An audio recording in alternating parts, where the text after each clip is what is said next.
Good morning, children. Here I am with the second video of History chapter number 9, The Making of the National Movement 1870 to 1947. Children, in the previous video, we have discussed that what were the various reasons for the emergence of nationalism in our country. We have also discussed about the formation of Indian National Congress, their important leaders and their methods of protesting.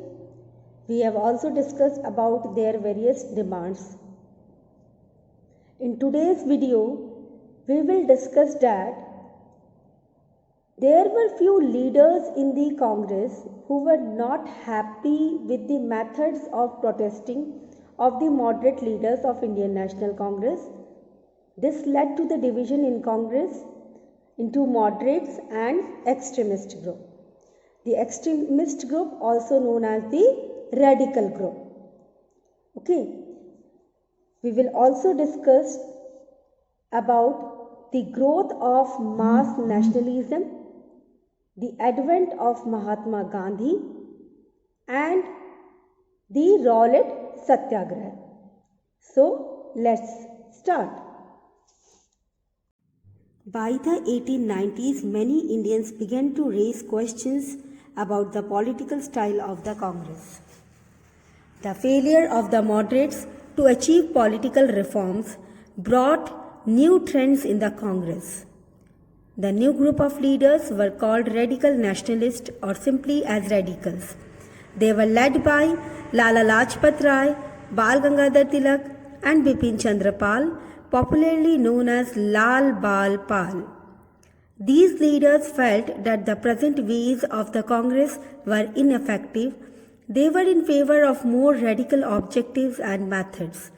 They called for strong political actions such as strikes, boycotts of British institutions and goods, and mass demonstration to spread awakening among the people and to achieve political reforms.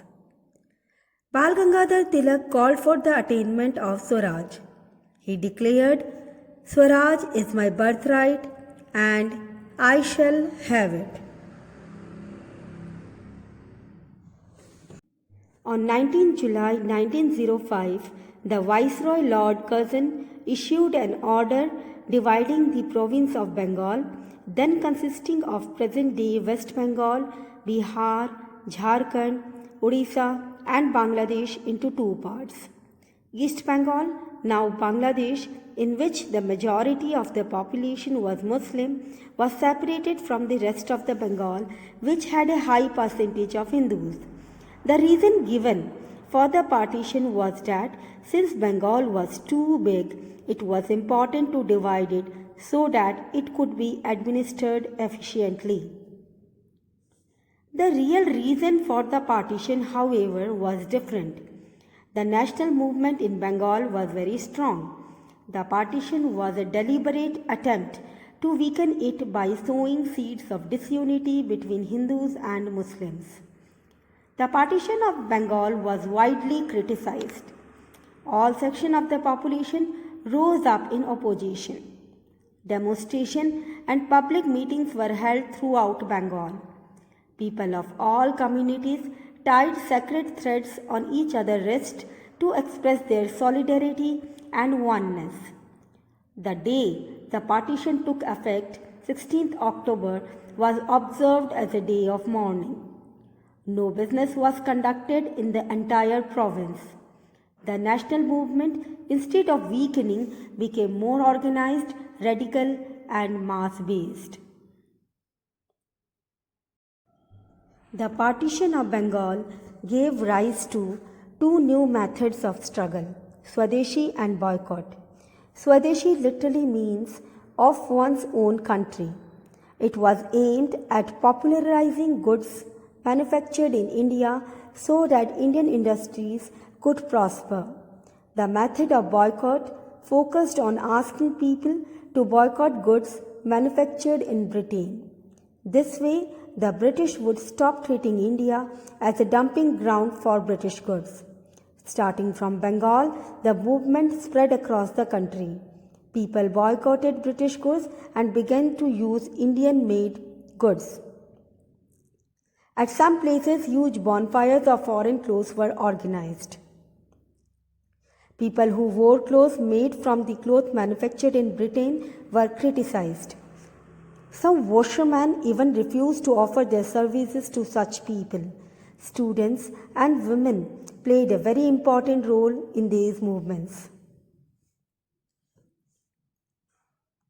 The British followed the policy of divide and rule to consolidate their position in India. The main aim of this policy was to create a gap between Hindus and Muslims. While the nationalist sentiments were at the peak around the end of the 19th century, the communal divide was also rekindled. Many Muslim leaders began to look at the nationalist agenda of the Congress with suspicion. The British took full advantage of this situation and encouraged separatist tendencies among the upper class Muslims. A group of Muslim landlords and Nawabs loyal to the British formed the All India Muslim League at Dhaka in December 1906 under the leadership of Aga Khan and Nawab Salim Ullah Khan. At the same time, leaders such as Abul Kalam Azad, Hakim Ajmal Khan and Khan Abdul Ghaffar Khan, who were attracted towards the radical and nationalist ideas, asked the Muslims to join the Congress.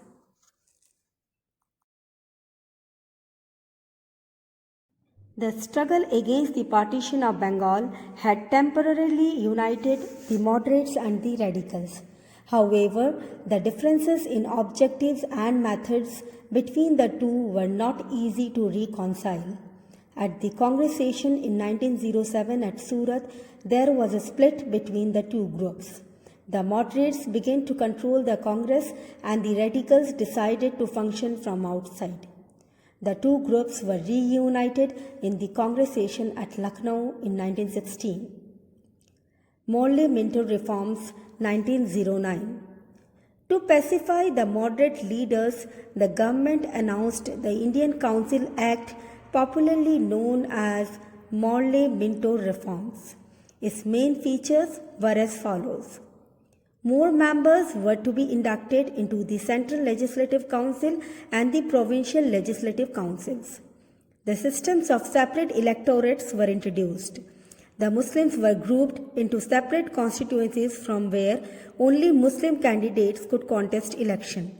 This was done to pacify the leaders of the Muslim League, which had been formed a few years earlier.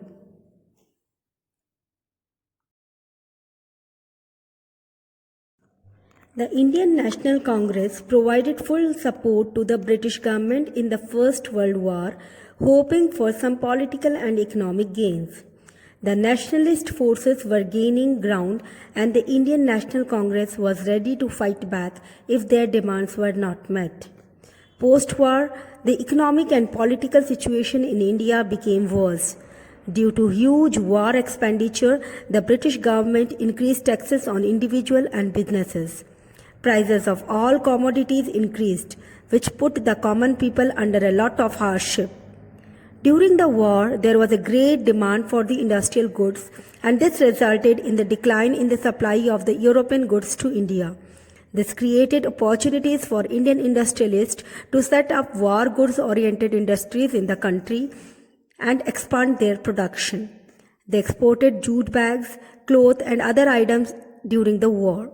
A large number of factories sprang up in centers such as Bombay. This created employment and benefited the economy, but the profit declined after the war. Many industries shut down. The British government refused to help these industrialists, so they sided with the nationalists.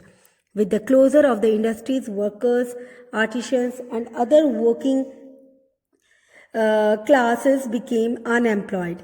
The educated middle class also faced the situation of unemployment. Thus, they all got attacked to the national movement.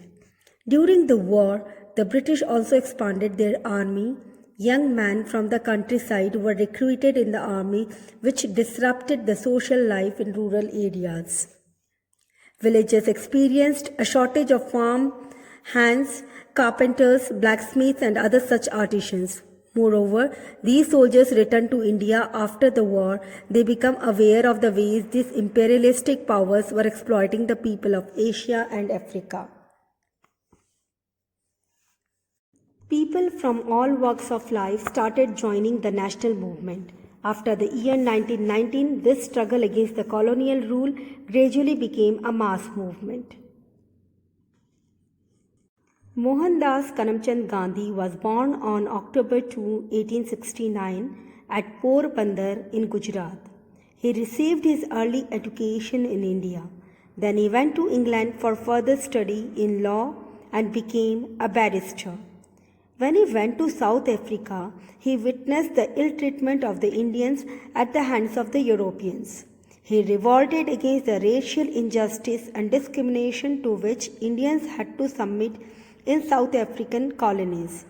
During this struggle, he developed a unique non-violent method to oppose this injustice known as Satyagraha. He arrived in India in January 1915 at the age of 46. On the advice of his political guru Gopal Krishna Gokhale, he travelled all over India for 1 year. He saw widespread poverty and helplessness among the Indians. Afterwards, he decided to work for the upliftment of the Indians. Firstly, he took the cause of the peasants of Champaran in 1917 and forced the government to look into the injustice done to them. In the following year, he took up the cause of the textile mill workers of Ahmedabad and successfully persuaded the mill owners to improve the wages of the workers.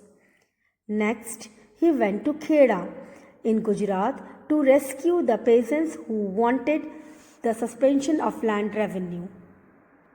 These incidents brought Mahatma Gandhi close to the masses. Let us now study in detail the mass movements organized under the leadership of Gandhiji between 1919 and 1922. The Rowlatt Act was passed in March 1919 despite the unanimous opposition by all non-official Indian members. It gave the government unlimited power to repress political activities.